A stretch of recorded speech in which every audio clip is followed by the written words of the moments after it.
Pensionerlar ishlamasin, bo'shatsin, yoshlarga joy bersin deganlar diqqatiga.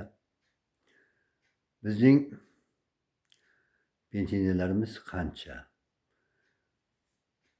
Jami pensiyaga chiqqanlarning 14% ishlashar ekan. Ham pensiya olib, ham maosh olib. Endi bular bo'shasa yoshlarga joy ko'payadimi degan savolga javob bermoqchiman. Ana shu 14% ni 100% deb, ya'ni 100% pensioner deb oladigan bo'lsak, 58% xususiy korxonalarda ishlar ekan.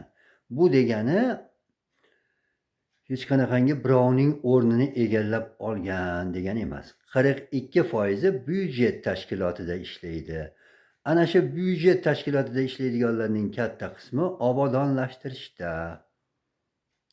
Ana shu maktab, bog'cha, boshqa joylarda ishlayotganlar bo'lsa, ular qorovullar, farroshlar, bog'bon deymizmi? Mana shunga o'xshagan kishilar, pensionerlar. Endi maktabda ishlaydigan o'qituvchilar bor deydigan bo'lsak, bir e'tibor bersangiz, harbiy ta'lim o'qituvchilari ko'pi pensioner. Nega?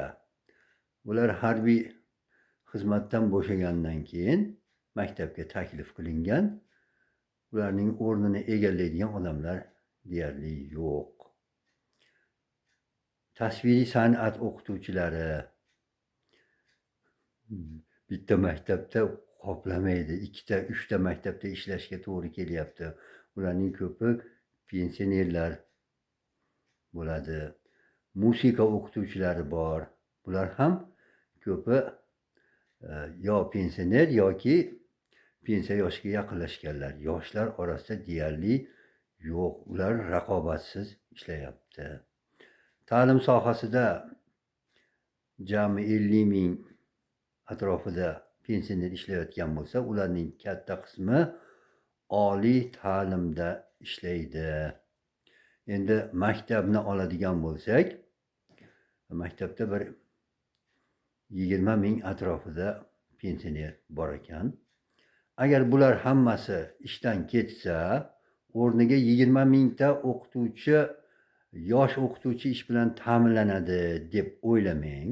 Chunki pensionerlarning katta qismi 10-12 soat dars o'tadi. Bir stavkadan oshiq dars o'tadiganlar deyarli yo'q. Ular ham o'rniga odam bo'lmaganligi uchun shunday ko'p darslarni olib ishlashayotgan bo'ladi.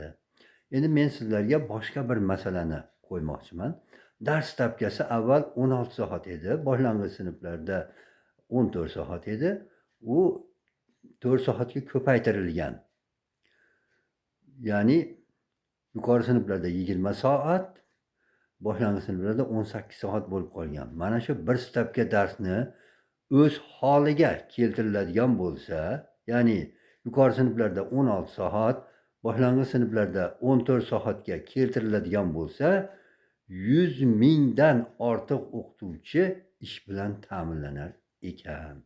O'zi aslida stavkani mening fikrimcha yuqori sinflarda 14 soatga, boshlang'ich sinflarga 12 soatga keltirilsa, ta'lim sifati nihoyat darajada yuqorilashib ketadi. Endi bundan tashqari 40-45 ta bola bitta sinfda o'qiyotganlari ham bor. Ana shularni 2 ga bo'linadigan bo'lsa, yana bir qancha o'qituvchi ish bilan ta'minlanadi. Demak, o'rinsiz ishlayotgan pensionerlarni bular bilan xayrlashishimiz kerak. Shu dars stavkalarini sinfdagi o'quvchilar soni 1 muhokama qilib, tahlil qilib o'rganib chiqishimiz kerak. Shunda dars taqchilligi tugaydi.